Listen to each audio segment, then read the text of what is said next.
What's going on, everyone, and welcome back to another video. That was a good connection.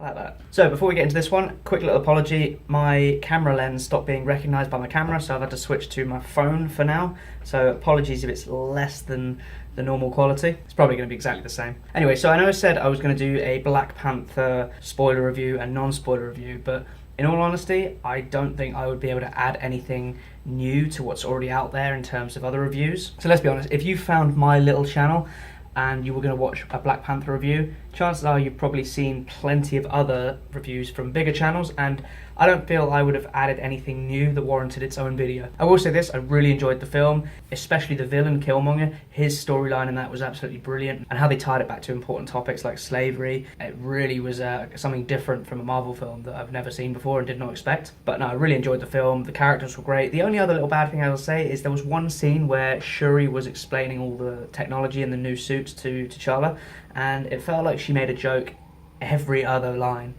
And Marvel has the habit of doing this where they try and cram in too much humour in a scene that doesn't need it. And I know there was all that back and forth between her and her brother, but I don't feel they needed to have a little joke every other line. Apart from that, the only other thing is there wasn't as much action, but that's not necessarily a bad thing. The CGI in the end fight was a little bit cartoonish, like a lot of people have said. But other than that, I can't really find any flaws with this film, and it's definitely one of the better Marvel films. Definitely looking forward to seeing Wakanda explored more in future films, especially in Infinity War as well. And on that note, we will talk about Infinity War. So I wanted to talk about the opening scene of Infinity War and how I think it will play out. So I've had different theories on this in the past, but I've finally settled on one, at least until more trailers come out, and then it turns out there was missing CGI from other ones, and basically my theory is completely shit, but we'll cross that bridge when we get to it. So the first thing I'll talk about is what Kevin Feige said at Brazil Comic-Con back in December. Well, it's certainly the biggest movie we've ever made. It is still shooting. We've been shooting all year long. And Josh Brolin, who's doing an amazing job playing Thanos. You know, we've been teasing Thanos since the very first Avengers film. Remember at the end of Avengers, the very end of the movie, he turns around in his chair and you realize something bad is coming. And we've been teasing him for years. And the trick is, when you tease something for that long, you have to deliver. So he spoke about how we've had Thanos built up since 2012 in the Avengers for 6 years, and when you build up a character for that long, you have to deliver. And it makes sense. If he just turned out to be another villain, like another Malekith or another Ronin, it would be a massive letdown, especially since this has been building since the beginning. But it's this next little bit that I really like.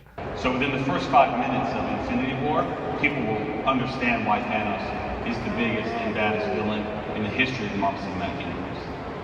So they're going to show us straight away why Thanos is such a big threat, which probably means something bad's going to happen in the opening scene. So I think there's only 3 possible ways this could play out. Either Thanos comes to Earth, Thanos attacks the Asgardian ship, or Thanos goes to Xandar. So starting with the first and least likely, Thanos goes to Earth. Now, I don't think this will happen in the opening scene, for a few reasons. Firstly, most of the scenes taking place on Earth, in Wakanda, Scotland, and New York, do appear to be later on in the film during big climactic battles. Also, Bruce Banner is in 2 of those locations, in New York and Wakanda, and before all that needs to happen, we need him to come back from space, which is probably the scene in Doctor Strange's Sanctum Sanctorum where he's crashed through the building, which was taken straight from the comics where Silver Surfer crashed through in the Infinity Gauntlet storyline. And another reason I don't think this would happen is because I think it makes sense to have an opening scene with Thanos where the Avengers aren't involved. Similar to how the opening scene of Avengers showed us Loki going after the Tesseract, but it didn't have the Avengers in that scene. And I think it's important, if you really want to give Thanos the presence that he deserves to almost set the feeling for the film,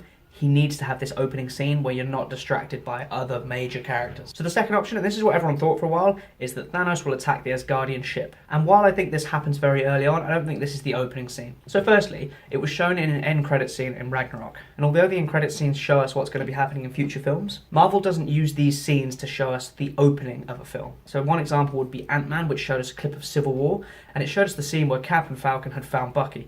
But this scene wasn't the opening of Civil War, it was a scene that took place halfway through. Another example is Doctor Strange showing us a clip from Thor Ragnarok. Thor going to meet Doctor Strange wasn't the opening of Ragnarok, it was a scene that took place after that. So these end credit scenes are meant to get us excited for the films, but they're not meant to show us the opening scene. If that was the case, then the opening scene, which is meant to really set the pace and blow you away, would be a bit of a letdown if we'd already seen it in an end credit scene. And also in the trailer, when Thanos puts the Tesseract in the gauntlet, he actually already has the Power Stone in there. So unless he collected the Tesseract, waited for a bit, and then got the Power Stone, put that in and then put the Tesseract in, which I don't think he would do, or if Marvel is messing with us with their CGI in the trailers, making us think that he has a stone when he doesn't, then it's most likely that Thanos gets the Tesseract as the second stone. Which leads to the third and final, most likely option: Thanos goes to Xandar. And I think this is a great way to open the film, because as I said, we get Thanos, possibly with the Black Order, but not with the Avengers. So all the focus is going to be on him and what he can do. And yes, we might see some characters we're familiar with, Nova Prime and, I forget his name, John C. Reilly's character.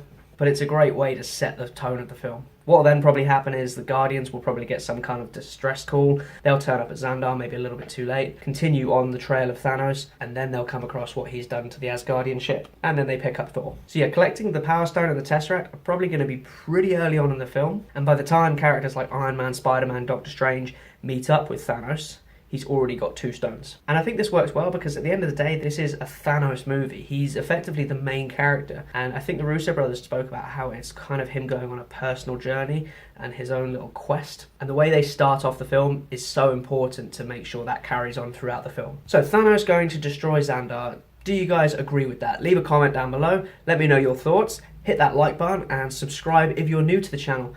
But thank you for watching. From here on out, it's all Infinity War. We are through the Black Panther phase, so everything now is going to be more and more trailers, more and more Easter eggs. I have heard rumours that we will be getting a new trailer fairly soon, so look out for that, and we'll definitely do a breakdown review of that trailer and see what other plot points we can pick out. But thanks again, and I'll see you in the next one.